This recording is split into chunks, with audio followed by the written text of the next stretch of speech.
Hi, this is Bishop Craig in Lansing, and this is Take One for the week of October 27.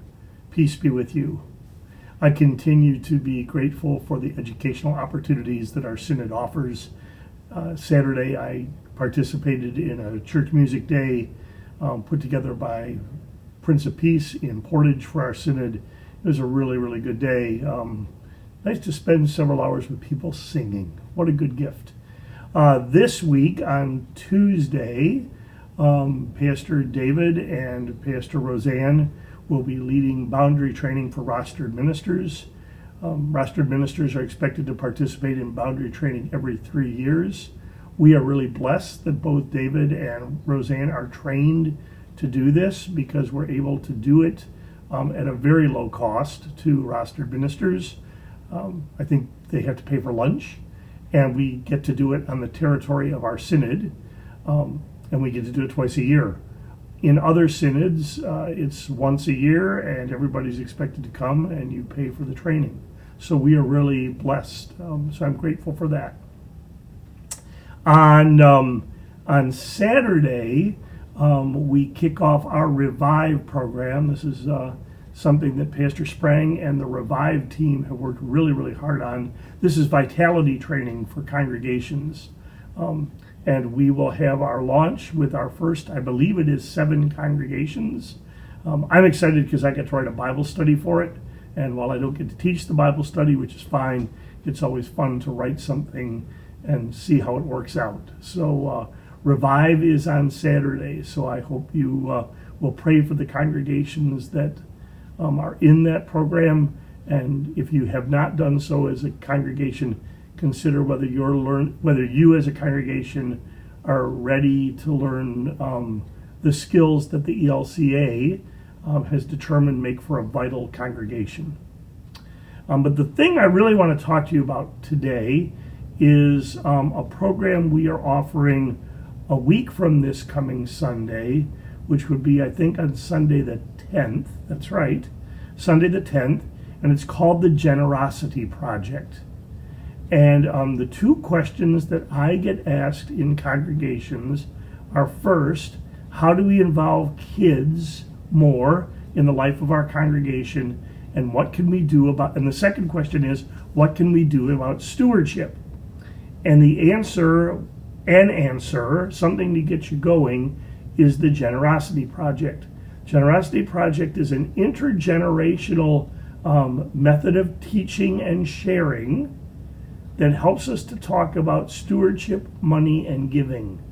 And the magic of it, the gift of it, the specialness is it's people from all generations sitting together talking about this. And so we have the ELCA trainer, if you will, in the Generosity Project on the territory of our synod, Sunday and Monday. So Sunday afternoon at 2 o'clock at University Lutheran Church in East Lansing, we are going to have a demonstration of the Generosity Project. Those who come will actually get to play, to do it as if they're members of a congregation. So here is my proposal to people throughout our synod. Pastors, I know you can't come, so we will get to that. Pastors and congregational leaders, identify some folks in your congregation, maybe with kids, maybe with some older senior members, and send them to University Lutheran Church in East Lansing on the 10th. Now, in the morning, ULC is doing one of their worship expression services. These are really kind of special things where they experience and present different experiences of music. This one is global music, and I get to preach, so I will be there. Kathy and I will be there. So what I'm suggesting is that congregations throughout our synod give some folks, a family or two, the Sunday off from your congregation and send them to ULC to worship and experience worship expressions in the morning. Then they can all go out for a nice lunch or brunch. I wish I could tell you where to go, but I don't spend enough time in Lansing to know. And when we're in Lansing, I'd rather eat Kathy's cooking. But they could go out for a nice lunch or brunch and then come back to ULC at 2 o'clock for the worship, for the Generosity Project. So you'd lose them for a day, but you would gain from their experience. So I'm really serious. I hope congregations and pastors will identify some folks. I'm doing this today, this week, so you've got like more than 10 days to do it, and send them to worship and the Generosity Project at University Lutheran Church in East Lansing. Wouldn't it be fun to just blow Pastor Gary and Pastor Haley Vay away by all the people from our synod that show up in their church on Sunday morning? So that's my proposal. I hope somebody will do it. If you do it, if you're coming from another church to ULC, University Lutheran Church in East Lansing, for worship expressions and the Generosity Project, your job is to find me. I'll be the one wearing a white robe and a green stole, the dashingly good-looking one, to find me and to tell me what church you are coming from. So that's that. I hope you'll do it. I'm pretty excited about this idea. The other thing that I'm excited about is Sunday is All Saints Sunday. The reading is the Beatitudes, I believe, from Luke. And so these are kind of the blessed ones. And in Luke, they're pretty earthy. It's not the poor in spirit, it's the poor. So they help us to think about the saints in ways that fit with Luke's message that Jesus is turning the tables, which I think I've talked to you about before on these videos. The first will be last, the last will be first. Mary's song, you have filled the hungry with good things, and the rich you will send away empty. So it helps us to think about the saints in very earthy ways.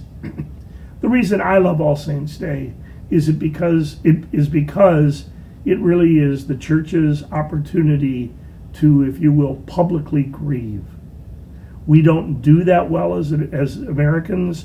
We do it for maybe the day or the hour of the funeral, and then we expect people to get over the death of loved ones. And All Saints Sunday is a day where it's okay to come to church and to be mindful of those who we love, who have gone to God, and who are models of faith for us, and to remember them in prayers or light a votive candle or the ringing of a bell or something. So that's why I love All Saints, because it's a permission-giving time to remember. And so this week you might want to prepare for All Saints by thinking of who you'll particularly remember on All Saints Sunday in church.